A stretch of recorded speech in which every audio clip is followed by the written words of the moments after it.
Hi, I'm Max. And I'm Skylar. Recently, we decided to start watching Bob's Burgers to see what it was all about. And it didn't take us long to become completely obsessed with the show. But one of the things we love the most about the show is the brilliant end credit sequences. Which is why we created this podcast. Each week, we're going episode by episode to talk about the elaborate end credits. We're excited to have you join us right here on Bob's Credits. We'll make sure the Bob's Burgers end credits get the credit they're due. All right! I'm trying to get my voice really low.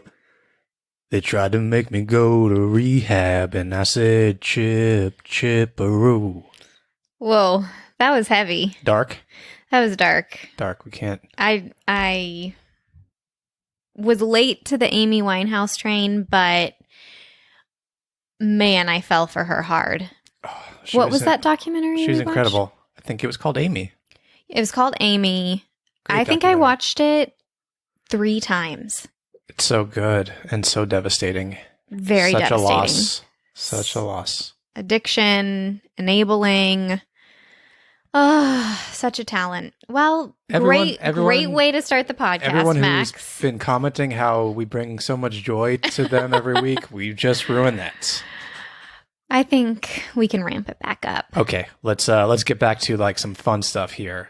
All right. Well, let This- me tell you, I have so many good fun facts for this episode. So I will officially say, welcome to Bob's Credits 69 episode, What, 69th episode. Nice. And we are going to get a little speedy here. But first, We have a new patron to thank over on Patreon. We have been joined by Christy Angleton. And Christy, you know what you get here. You get a pun burger name. Christy, your burger will be known, or your name from now on moving forward is... forever. Forever. She's a professor, so your students will now have to call you this. Yes, the Chris-themed artichoke burger. Oh, love an artichoke moment. It's winter. They're in season now. I know Christy loves winter and hygge, and follow her Instagram, The Cozy Academic, because, well, it's cozy, folks. Thank you, Christy, for joining our Patreon. Our growing Patreon. Our community there is getting larger and larger, and we're loving it. I've been having a lot of fun chats over on Discord. If you don't know what Discord is, it's kind of just like a chat room where we can all get But all together, Bob's themed. talk about Bob stuff. You know, it's mostly Bob stuff, but we can talk about other stuff on there too if you want. Yep. If you want to join us over there. But all patrons get access to the Discord if you want to join that as well. Yep. And I also want to thank Christy because she has been bringing the comment game on our Patreon post. We have a bunch of extra episodes, and I've really been enjoying her comments. And one of her comments is going to be turned into our new episode series, our fan theories episode. So right now, if you go sign up, our latest episode is Fan Theory : are you ready for this? Is the mayor a dog? This we recorded this recently, and it is honestly my favorite bonus episode we've done so far. I can't wait to do more fan theories, but this one was a lot of fun. So you can find those extra episodes if you've caught up with all of our Bob's Credits episode. There are plenty more episodes over on Patreon. Go check that out. But for the meantime, shall we pivot into... Bob Pun or Max Pun? Let's do it. I'm a little rusty. We've taken a few weeks off. I was too. My pun game, I was like, my brain would not work. Well, I liked that artichoke burger. Oh, yeah, I did too. I did too. Modest. Yeah. Your first pun is, it's chive o'clock some pear burger. Jeez Louise. Doubled up. You doubled up? I didn't say that. Bob. Yes. Your next pun is the Downton Krabby Burger, topped with crab. I want this to be you, but I think it's Bob. Me. No. Your next pun is the Marvelous Miss Basil Burger. Max. Bob. No. And your final pun is Love in the Time of Cauliflower Burger. Bob. Max. Oh my God. I looked up some books. Good job. I was trying to throw you off. That's it. Well, How do you I'm feel humiliated. Yeah, you got to brush up. I'm not gonna sugarcoat this. Thanks. You need to brush up on your Max pun or Bob pun. All right. I got to tune deeper in. Should we get into this episode and these credits? We should. Let me tell you, I have a lot of fun facts, and there are a lot of visual aids that I have rounded up for you in today's episode. Oh, visual aids are great on a podcast. Thank you. Thanks. We'll post the visual aids on Instagram. Of course. Skylar, can we have the title and synopsis for Season 5, Episode 9, please? The title is Speakeasy Rider. Tina and Louise go head-to-head in the King's Head Island Grand Prix. But when Louise's go-kart breaks down, Tina pushes her sis through the finish line. It's a big win for the Belchers and sisterly love.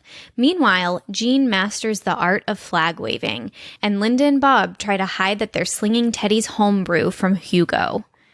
This episode came out on January 11th, 2015. It was written by Rich Rinaldi and directed by Jennifer Coyle. Whoop. Whoop. Whoop, whoop, whoop. Thoughts on the episode? What do you think? How do you feel about it? This is the second time we've had an Easy Rider pun in the title, because we had Easy Rider back in Season 3. You're right. But at first you're like, oh, do I love that they're repeating a pun? But I love it because this is the second appearance of the One-Eyed Snakes. Oh, so it it's a ties callback. in. Yes. Isn't that amazing? Yes, I didn't even think about that. But it is kind of a fresh pun because Bob and Linda are doing the speakeasy thing, and it ties into the One-Eyed Snakes. So 10 points from me. 10 points for Gryffindor. This month is going to be very Harry Potter heavy. Oh, because we're going over on the TV trivia podcast and to do a little that movie reunion, trivia? That Harry Potter reunion is coming out on HBO Max. Yes. Yes. Can we just get JK out of the whole world? Yeah, so we can appreciate it. I know. Just go live on a hill with your money. Stop tweeting. Stop tweeting. Let's take her Twitter away. Say all like insanely rich people. Why do you need Twitter? Just go go hug your money and don't get online. Hug your money? Yeah. Okay. Oprah, please stay online. I love you. I'm sorry if I've offended any billionaires out there. Okay. You are really taking this like lighthearted podcast and just like it started off overdoses. Serious. Yeah, it started off serious and now transphobia, anti-capitalism and let's get back to a world that embraces each and every one of us, unlike JK. Yes. Alrighty. So you had asked, do you like the episode? What are your thoughts and feelings about it? So now I'm going to ask you that. It's okay. It's I don't know why I don't like it that much. You're a real pot of joy today. I really am. I'm like, this is what we take some time off. I'm just like, Here's what I have to say. This is an episode where I really enjoy the emotional and cathartic climax way more than the episode itself. Tina helping Louise as she's failing in this race is the sweetest thing ever. Yeah, I love it because you're like, how is this going to end? If one of them wins, it's not happy. And it's so sweet when Tina, who has been competitive with Louise, but Tina's heart, she can't not help her sister, even though they've been going at it the whole episode. This is why Tina will always be one of my favorites. She has this over anxious conscience. And she's also so protective of her siblings and the rest of her family. Even though they're like a little hard on Tina. Yeah. I also love that we get to see Tina being really good at something. Yeah. She never gets that. I agree, especially driving, because she was not very good at it when she did it with Bob. She's redeeming herself. Yeah. I love that. We get the return of a bunch of King's Head Island kids. Now, I actually think we have a new King's Head Island kid. Okay, so who's back? We've got Sasha, Correct. who No. Oh, this. wears his glasses on his head. Now, I have that this is Sasha's first appearance. No, Sasha was in... The full bars? Yeah, I'm pretty sure. Well, according to my notes. Let's see. I got the notes up here, so you might be right. His first appears in Speakeasy Rider. Okay, you were right. Let's take more time off. This is working well for us. So far, so good. We're doing a great job here. Okay, this is Sasha's first appearance, but Bryce is back. Yes, Stupid Bryce from Full Bars, stupid teenage boy, the whole torturing the kids. Yeah, the whole idea of the snooty King's Head Island idea is back. Yeah, and he's voiced by Joe Latrullo, who is on Brooklyn Nine-Nine, but he's a big comedy improv guy. Oh. He's in Superbad. He's the guy that hits Jonah Hill with the car, and then they go. He takes them to the party where they find like they fill the detergents, but that he's the catalyst that brings them there. And he goes, "Are you guys on MySpace?" Or MySpace jokes still kill today. That's funnier now after all this time, because back then it was like, oh, this guy's on MySpace in this year, and now it's even funnier because it's been so much longer. We also get the return of, like you said, the one-eyed snake. So we get Mudflap and Critter are back. Critter is a new man in this episode. He's got a kid now. He's got a kid. I think this might be a good moment for me to like slip in a fun fact for you. Do it. We have, I don't know if it's a continuity fact or maybe a character choice some character growth. I'm going to go with character growth. So when we meet Critter in Speakeasy Rider, his motorcycle vest is pretty shredded. Like, because he was wearing the vest that belonged to the guy that died. He was like the new leader. The other leader had died, so he was like wearing his vest from the accident. Oh my gosh, or something. Good memory. Yeah, he has stitched up and sewn the vest. Oh, in this episode, would you like some visual aids? Sure. So this is how we meet Critter. Yes, rough around the edges, lovable, and now.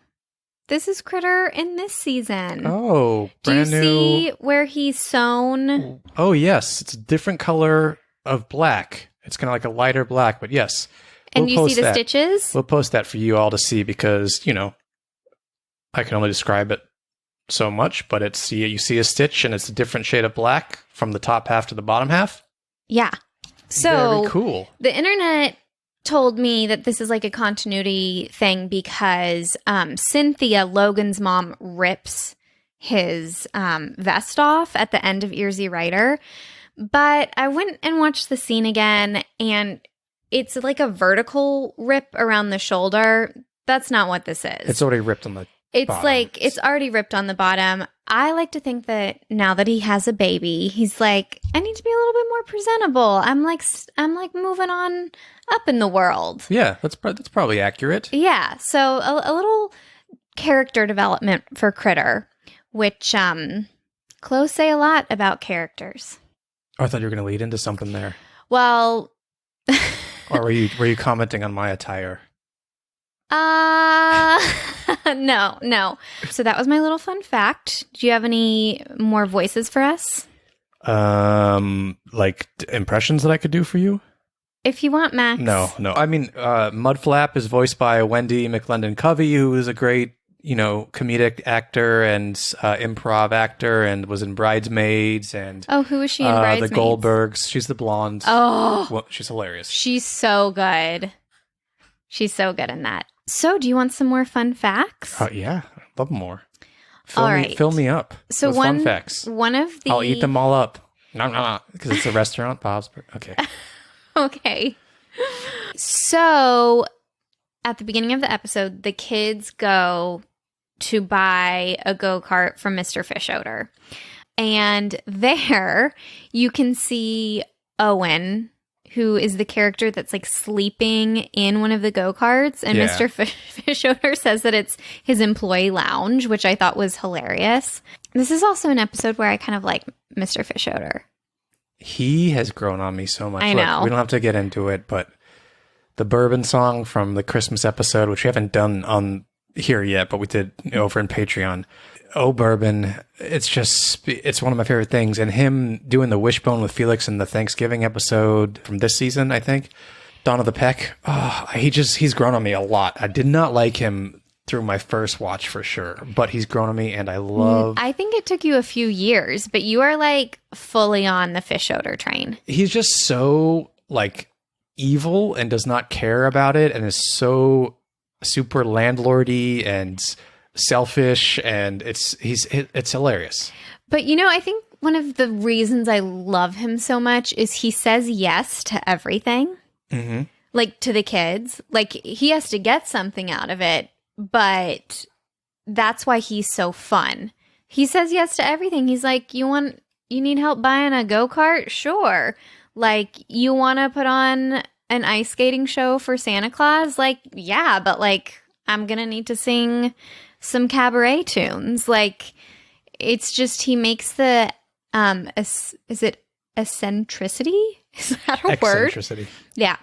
Of the show so much better. I love it. I agree. And Kevin Kline doing his voice is just perfection. It's so great that he is on this show regularly. Yes. Okay. So back to the fish odor fun fact.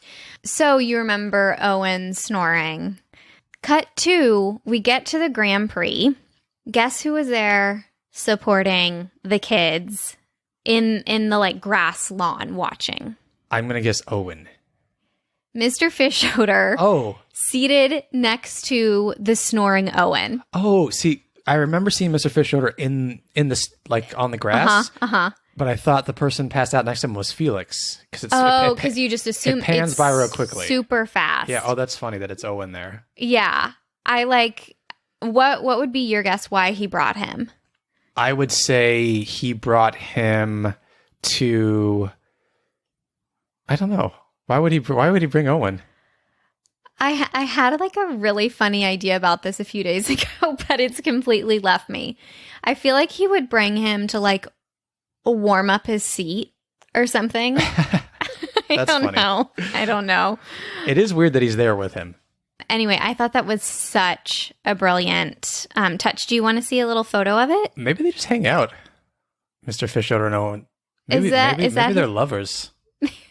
Don't say that, because that is not consensual. Owen is passed out. You think Owen's always passed out? Well, he's passed out. Let me show you this photo. Okay. Mr. Fish Odor has a cocktail. Hold on, let me show this to you. Okay, we'll post this too. So Mr. Fish Odor, they're both in lawn chairs. Yeah, Mr. Fish Odor has the umbrella over his head, over his chair, but Owen's out in the sun and just passed out.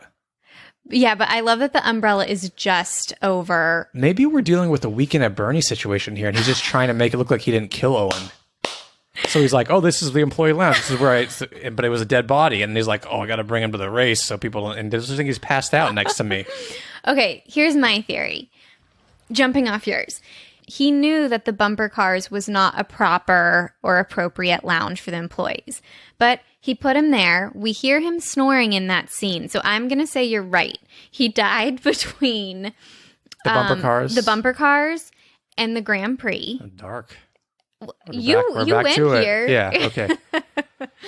I'm just saying, like, he died. You're saying, I said he died before the episode. You're saying he died within the episode. Well, he was snoring, so your theory just doesn't hold up. Well, maybe not. He's not only Weekend at Bernie'sing everyone, he's also Ferris Buellering everyone, and he's got a snore track playing. So it looks like the body's snoring. Okay, I'm loving this. This makes logistical sense to me, but this is all a ruse so that he doesn't get like sued by the employees for a wrongful death. If anyone has murdered someone on this show, it's Mr. Fish Odor. Oh, he absolutely has. Yeah. And it would be Felix too. Yeah. All right. I am going to pitch you something else. Okay. Maybe Mr. Fish Odor needed someone to carry the umbrella and the chairs and clearly the fixing for cocktails. And so he was like, Owen. And he woke him up. That sounds more realistic. Yeah. And Owen was tired from doing all that stuff. So he just passed out there. Did he seem drunk to you or Owen? just, yeah. Maybe. I mean, passing out in the daytime in the sun like that, the way he's sitting, he could have been a little drunky. I mean, Mr. Fisher's drinking. I feel like I want to get Owen some help. That's what I see when I look at this photo. Okay. So that's a little fun fact for you. Should we do over on Patreon a fan theory of if Mr. Fisher's a serial killer and try and find some evidence? I am there. Yeah. You know, true crime, Bob's Burgers.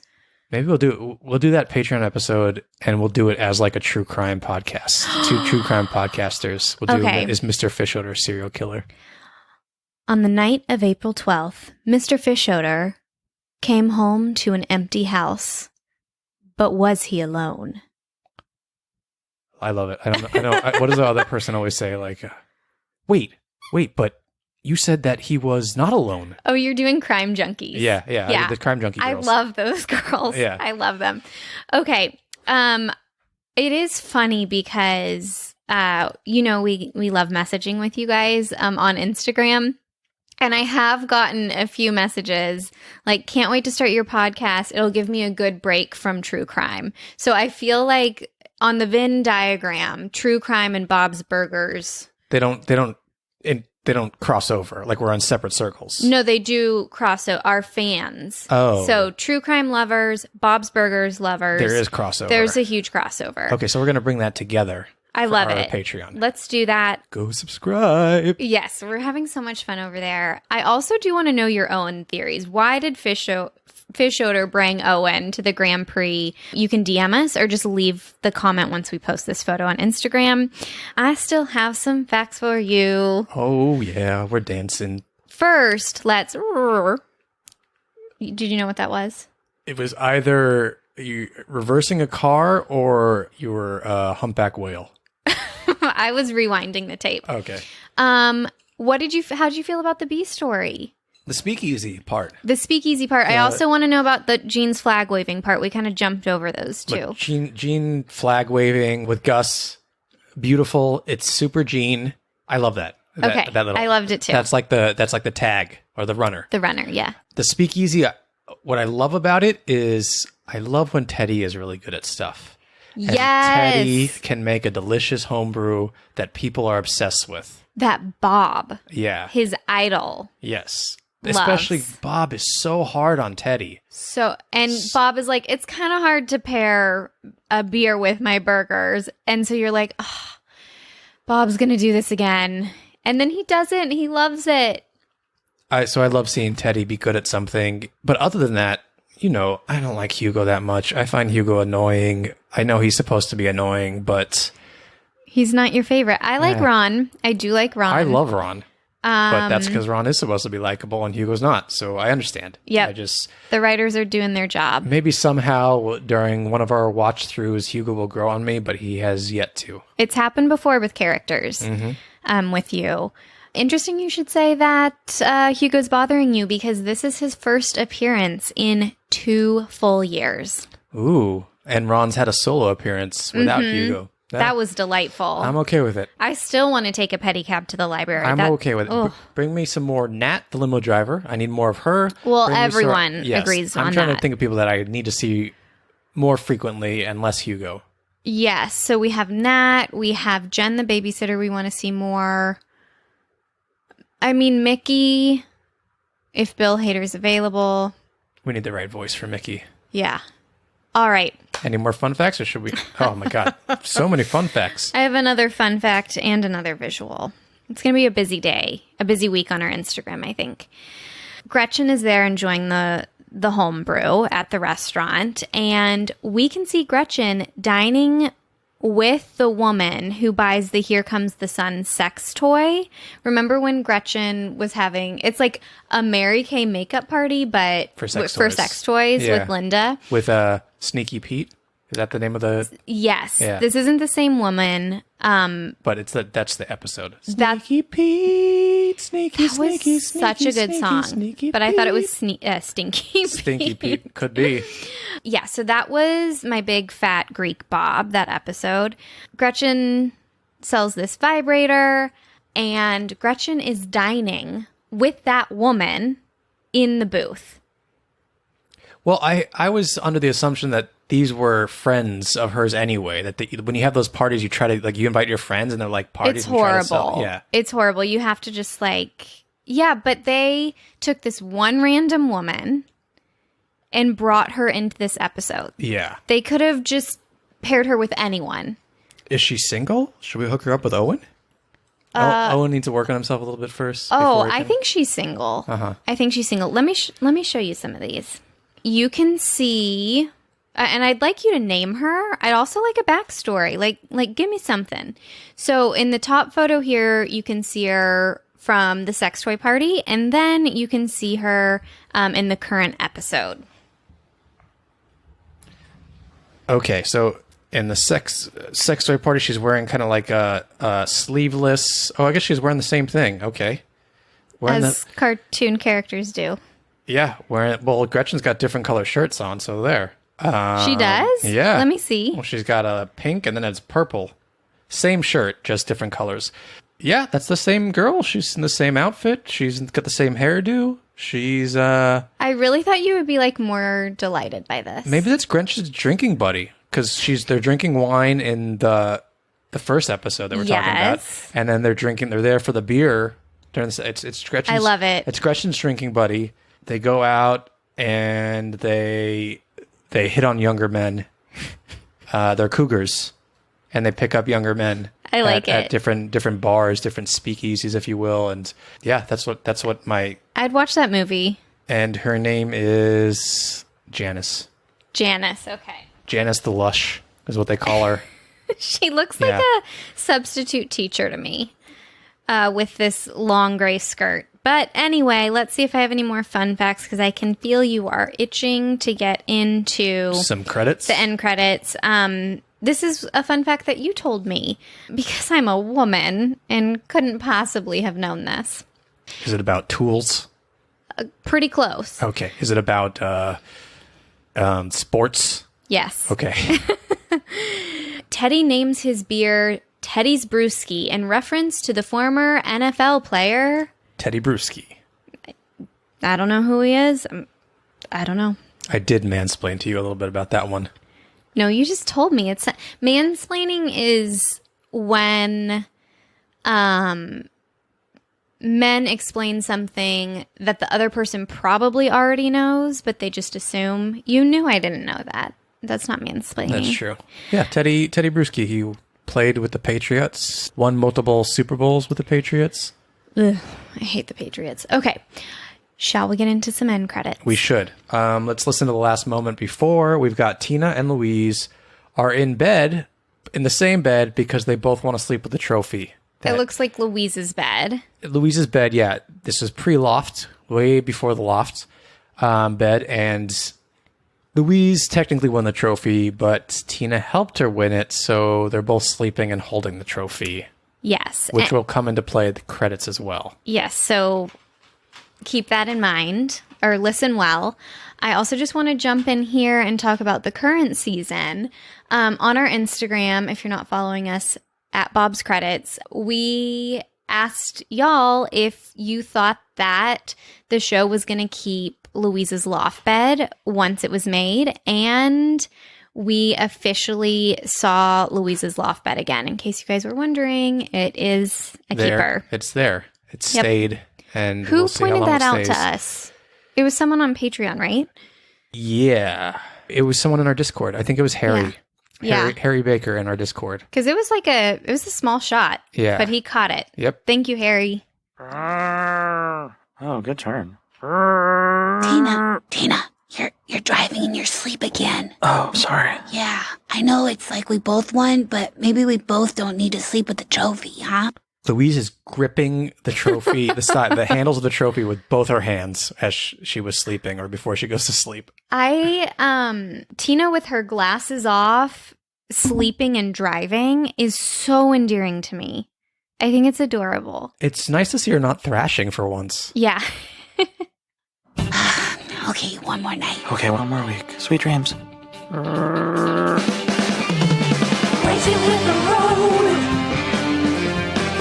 What happened there as we cut into the credits? What do we see, Skylar? We see the classic end credits, but we have a trophy, the racing trophy, in between Tina and Louise at the prep counter. Tina's gripping with her right hand. Louise is gripping with her left hand. They're both prepping with one hand each, which is hilarious. Which I think is my favorite part of the credits. Yeah. It's hilarious. They don't want to let go of this thing. Yeah, it's so funny. We hear the song Racing with the Road, which is a montage from the episode. And let's see what else happens in these end credits. Let's do it. Racing with the road. Butt scratch from Bob. Racing with the road. Racing with the road. Louise goes over to get the burger on her plate that she's been prepping, but she does not let go of. She does not let go. She like stretches to get over near Bob, but she's still holding onto that trophy.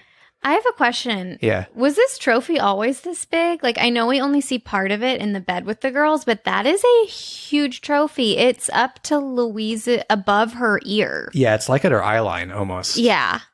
Is it that big in the scene before? I think so. Well, it's in bed with them, and it's like it looks like a third child. Okay. Okay. Linda has made her appearance in the service window. She's going to get the burger. We have yet to see Gene, who typically makes an appearance in his burger costume, walking from the right of the screen to the left. Race. Fast. Race. Everyone's still prepping burgers. What happened there? Okay, so we see Gene walking in between the counter and the booths through the kitchen window, and he does a little hop. What does he jump up onto? Do you think he's jumping up onto the stool? Either the stool or the bench. No, I guess that's you couldn't like jump The onto booth. that. Stool seems like hard to jump onto. But he did it, From the no ground. hands. Yeah. I'm gonna say the stool because it looks Okay. like he's right on the other side of the counter. If that's the case, that was a phenomenal hop onto a stool. Yeah, not realistic, but I'm He gonna let did him it. have it. Yeah. Okay. And so he's doing his green flag, everything he's learned from Gus. He is waving that flag. He's a natural.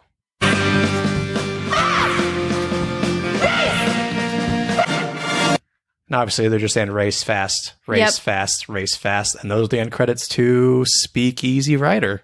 Highlights, lowlights.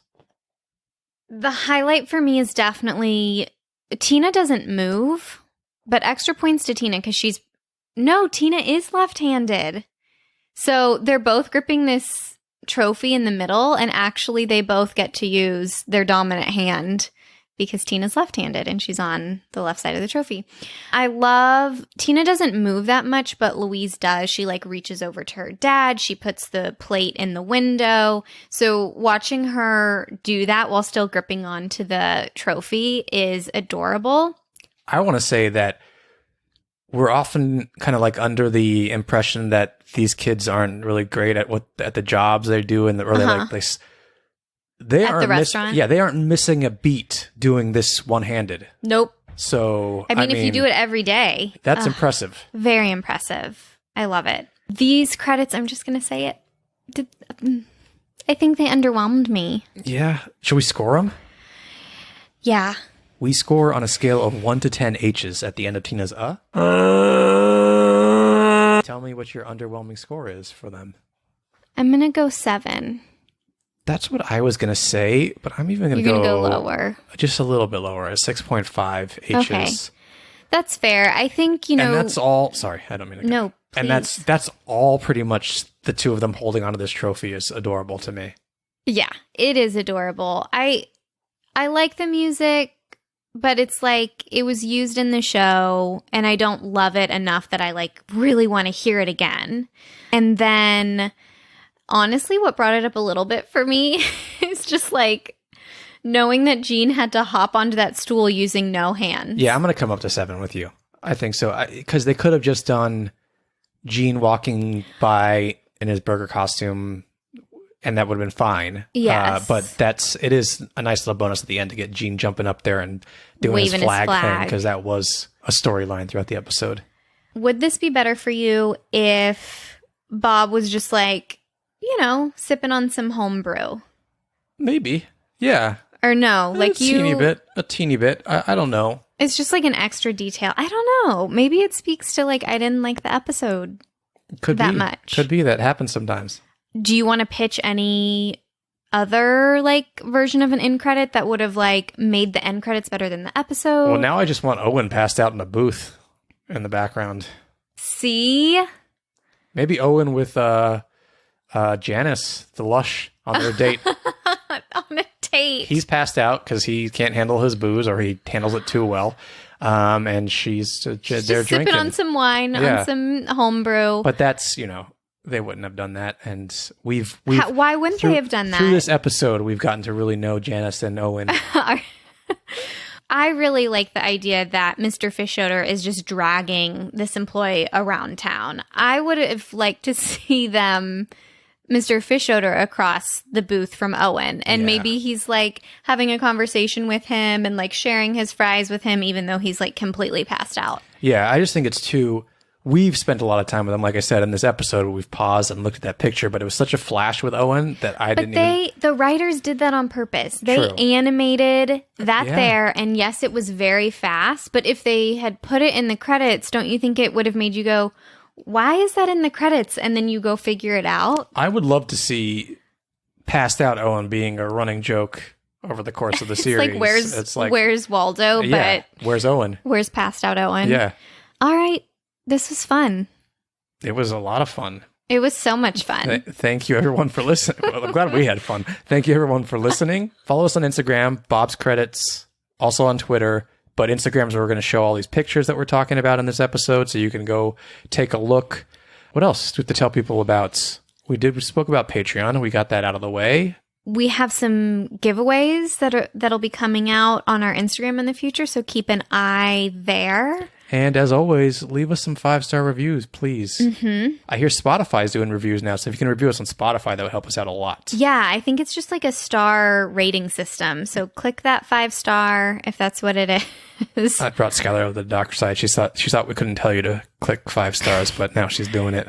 I'm so moral. It's horrible. I feel like the FBI is going to bust down our door. Exactly. That is the Tina part of me. Absolutely. Like, I literally would have anxiety about saying, like, leave us a 5-star review. I'd be like, are we bribing them? Are we going to be arrested, Max? You're thrashing in your sleep. Yes. Anything else you want to say to everyone before we get out of here? Happy New Year. We can't wait to do another one with y'all. And Stay flag happy. Oh, I like that. That just came out of nowhere. Or, yeah. Flappy. I'm gonna combine the two and stay flappy because Yep. you're flapping that flag around. Gene would love that. Yeah. That was a great move, hun. Thank you.